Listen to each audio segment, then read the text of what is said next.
NT Ramarao గారు banner, Kalyan Ram గారు అనిల్ నమ్మి సినిమా ఇచ్చాడు.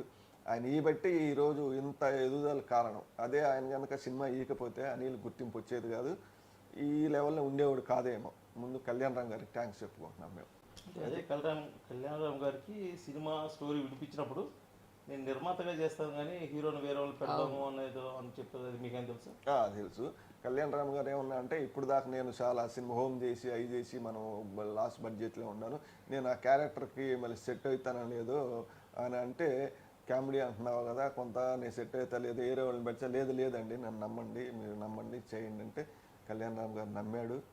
సినిమా చేసాం, భగవంతుడి దయ వల్ల అది సూపర్ హిట్ అయింది, సినిమా బాగా జరిగిందండి. అది ఇప్పుడున్న ప్రాజెక్టు వెంకటేష్ గారితో ఉంది, త్వరలో రిలీజ్ కాబోతుంది. ఫర్దర్ ప్రాజెక్ట్స్ గురించి అంటే వేరే హీరోలతో కానీ ఏదన్నా త్వరలో ఏమన్నా మళ్ళీ సెట్స్ మీదకి వచ్చే అవకాశం ఉందండి.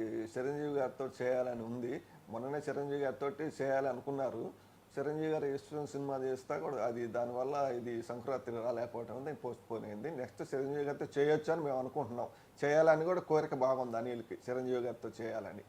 అది దేవుడి నిర్ణయం, ఎలా జరుగుతుందో తెలియదు మనకి. అంటే మీరు మీ అబ్బాయి డైరెక్షన్లో సినిమాలు చేస్తుంటే 7 సినిమాల్లో ఆల్మోస్ట్ నటించారు, వాటిలో డైలాగ్ ఇవ్వలేదు, ఒక సినిమాలో కూడా ఇవ్వలేదు. ఇది భగవత్ కేసరిలో ఏదో డైలాగ్ ఉంది. భగవత్ కేసరిలో బాలయ్య బాబు గారు ఇద్దరు మేము సెట్లో కూర్చున్నాం. సెట్లో కూకుంటే ఎండ 45 డిగ్రీలు ఎండ, పైన ఆయన ఏసీ పెట్టనీడు, కూలర్ పెట్టనీడు, గొడుగు పట్టనీడు, ఆ ఎండలో అట్నే కూకుంటే నాకు కొంచెం ఇబ్బందిగా ఉంది. ఎండ అంటే ఆ తాటాకుల పందిరి ఒకటి వేద్దాం అనుకున్నాను. నేను నిర్మాతకు చెప్పాను, నేను సాహు గారు తాటాకుల పందిరి వేస్తే అది పెట్టుకుని కూర్చుంటారు కదా, మరి ఎండగా ఉందని అంటే బాలయ్య బాబుని నేను అడగను, మీరు అడగండి అన్నాడు. సరే తాటాకుల పందిరి వేశారు.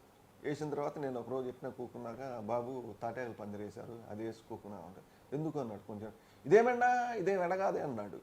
మీకేమైనా ఎండగా ఉందన్నాడు. లేదండి నేను ఆర్టీసీలో చేశాను, నేను కూడా ఎండలో ఇంజిన్ దగ్గర కూర్చొని ఎండలకాలం కాళ్ళు గాలి కాళ్ళ మీద నీళ్లు పోసుకొని డ్రైవింగ్ చేశాను అంటే, ఓ అలా చేశారా మీరు అని పిలిచి, అప్పుడే అనిల్ని పిలిచి రేపు బస్ డ్రైవర్గా మీ నాన్న పెట్టవా, మీ నాన్న పెట్టి డైలాగులు ఇవ్వమన్నాడు. అట్లా బాలయ్య బాబు గారు చెప్పాడు, అనిల్ డైలాగులు ఇచ్చాడు. ఏ డైలాగ్ ఇచ్చారు మీరు? ఎలాగ అంటే నెగోషియేషన్ ఎలా ఉండేది బాలకృష్ణ గారి మధ్య మీ మధ్య? నేను కొంచెం భయపడ్డాను. ఆయన తిరిగి ఏం లేదు ఇలా చెప్పు అలా చెప్పు అని చెప్పించాడు డైలాగులు. అతట చెప్పేశాడు డైలాగ్ కూడా, ఆయన దగ్గర నుంచి చెప్పించాడు, ఏం భయపడవాక ఇలా చెప్పని అలా చెప్పించాడు. సిచ్యువేషన్ ఏంటి సినిమాలో, భగవత్ కేసరి సినిమాలో? భగవత్ కేసరిలో విలన్ని ఇంటికి వెళ్ళి విలన్ని కొట్టడానికి బస్సు వేసుకొని పోవాలా. ఆ బస్సులో ఆయన వచ్చాడు. బస్సుకి ఆడికి వచ్చిన తర్వాత ఆ గొంతులోకి ఆ సందులోకి బస్సు పానీయమని నన్ను అడిగాడు. లేదండి లాస్ట్ స్టాప్ ఎక్కడే ఆగిపోద్ది, ఆ బస్సులోకి పానీయవరు, ఆ విలన్ ఆ ఇళ్లలో ఆ గొంతులోకి రానియడు, అంతా వాడిదే రాజ్యం అంటే, నువ్వు దిగు అక్కడి నుంచి స్టీరింగ్ దగ్గర, స్టీరింగ్ నాకు ఇచ్చి చూడు, నేను గొంతులోకి వాడు గుండెల్లోకి పోతా అంటాడు డైలాగ్. అప్పుడు నన్ను దించేసి తను తీసుకుని బస్సు వేసుకుని వెళ్ళిపోతాడు విలన్ దగ్గరికి. ఆ సీన్ ఆ సన్నివేశం చేశాను నేను. అది మీరు బస్ డ్రైవర్గా యాక్ట్ చేస్తున్నప్పుడు మీకు ఒక డైలాగ్ ఇస్తే ఆ డైలాగ్ చెప్పే టైంలో మిమ్మల్ని ఏదో బాలకృష్ణ గారు చమత్కారంగా ఏదో అంటే మీరు డైలాగ్ మర్చిపోయారు, 1-2 సార్లు అది రిపీట్ అయినాను, స్లేట్ ఆ సందర్భం ఏంటి? అది నాకు నేను డ్రైవర్గా నాకు లేడీ కండక్టర్ని ఇచ్చారు. లేడీ కండక్టర్ పక్కనే ఉంది. బాబు అనిల్ రెడీ అనగానే బాబు వచ్చాడు. వచ్చి నా దగ్గరకు వచ్చి, ఏంది నువ్వు స్టీరింగ్ కాడ కూర్చొని లేడీ కండక్టర్ అలా చూస్తున్నావు అనేతలకి ఆ డైలాగ్ పోయింది నాకు. తర్వాత మళ్ళీ వచ్చి మళ్ళీ ఏదో ఇంకోటి సంథింగ్ అన్నాడు. తర్వాత బాబు నాకు రాదంటే ఓకే అని చెప్పాడు. చాలా సరదాగా ఉంటాడు షూటింగ్లో. అలా జరిగింది అది. మొన్నటి వరకు మీరు ఆర్టీసీ సేవలు అందించారు. ఒకసారి ఒక కొత్త ఫీల్డ్, ఎందుకంటే కొడుకు డైరెక్షన్ ఫీల్డ్లో ఉన్నాడు, సీనియర్ ఇండస్ట్రీకి వెళ్ళిపోయారు. మీకే తల్లిదండ్రులుగా ఒక రకమైన ఆనందం, ఒక యాక్టర్గా మీకేమనిపించింది సెట్లో? నేను సెట్కి వెళ్తే ఇప్పుడు దిల్ రాజు గారు మీ నాన్న వచ్చాడని అడుగుతాడు. మీ నాన్న ఉంటే మేము అవసరం లేదు మేము వెళ్ళిపోతాం అంటారు. నేను వాడిని పొద్దున్న ఇంటి దగ్గర పెందరాడి పడుకుంటా టైంకి లేపుతాను. మళ్ళీ నైట్ ఎప్పుడు సినిమా పోతాను, సినిమా పానేను, మళ్ళీ తెల్లారి షూటింగ్ ముందుగా ఉండాల్సిందేనండి. వచ్చిన తర్వాత మధ్యాహ్నం బ్రేక్ ఇస్తాడు 1 గంటకి, తర్వాత 2 గంటకి మళ్ళీ స్టార్ట్ చేయాలి షూటింగ్. 1 గంటకి పడుకున్న తర్వాత 2 దాటిందంటే నేను కేకలేస్తా, టైం అయిందిరా అని. వచ్చి అట్లా షూటింగ్ చెప్తా. నేను అందరు యాక్టర్లతోటి అక్కడ ఉన్న వాళ్ళందరితో బాగా ఫ్రీగా ఉంటాను, ఫ్రెండ్లీగా ఉంటాను. అదే.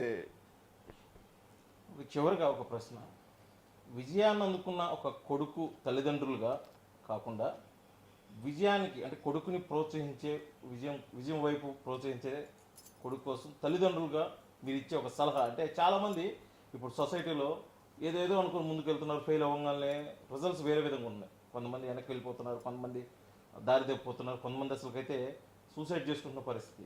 ఒక తల్లిదండ్రులుగా ఇప్పుడున్న యువతకి మీరు అనిల్ రావిపూడిని దృష్టిలో పెట్టుకొని మీరు ఇచ్చే సలహా ఏమంటే? ఇప్పుడున్న యువతకి వాళ్ళు అనుకునే గోలు కరెక్ట్గా దాని మీద పెట్టాలా. ఆ గోల్ కష్టమైనా ఏమైనా సరే అది సాధించాలని పట్టుదల ఉండాలా.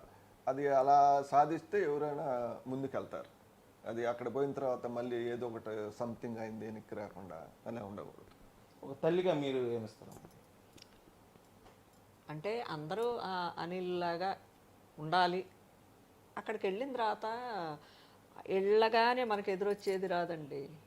మనం అన్నీ అందులో మంచి చెడు మొత్తం ఇప్పుడు సహనం కావాలండి మొదలు. ఇప్పుడు కోపాలు తాపాలు ఇవన్నీ వదిలిపెట్టి ఇప్పుడు ఎంతమందో ఉంటారు, అంతమందిలో నుంచి అన్ని రకాలు వస్తాయి కదా. అన్ని రకాలు కూడా ఎక్కడికి మనకు అంటించుకోకుండా మనం వెళ్ళింది ఏంది, మనం వెళ్ళే పని దాన్నే చూసుకోవాలి. దాంతో ముందుకు సాగితే అందరికి నచ్చుతారు. అనిల్ అలా నచ్చుతాడు అందరికి.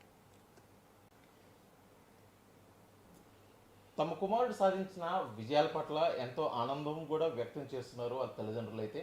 అదేవిధంగా తన కుమారుడు డ్రీమ్ ప్రాజెక్ట్ అయినటువంటి పాన్ ఇండియా మూవీ త్వరలో ప్రజల ముందుకు రావాలి. అదేవిధంగా ఇప్పటి వరకు సాధించిన విజయాల కంటే కూడా అత్యధిక విజయం సాధించాలి అని చెప్పేసి కూడా వాళ్ళ తల్లిదండ్రుల నుంచి అయితే కోరుకున్న పరిస్థితి. అదేవిధంగా ఇప్పుడున్న యువత ముఖ్యంగా విజయం వైపు పరిగెత్తేదాని కోసం కూడా ఎంతో ఓపికతోటి సహనంతో చాలా ముందు చూపుతోటి అయితే ఉండాలి. దానికి ముఖ్యంగా కావాల్సింది కొద్దిగా టైం తీసుకోవటం. టైం అందరికీ సమాధానం చెప్తుందని చెప్పేసి కూడా వాళ్ళ తల్లిదండ్రులు అయితే ఇప్పుడున్న నేటి యువతకైతే తెలియజేస్తున్న పరిస్థితి. విడిజులిస్ట్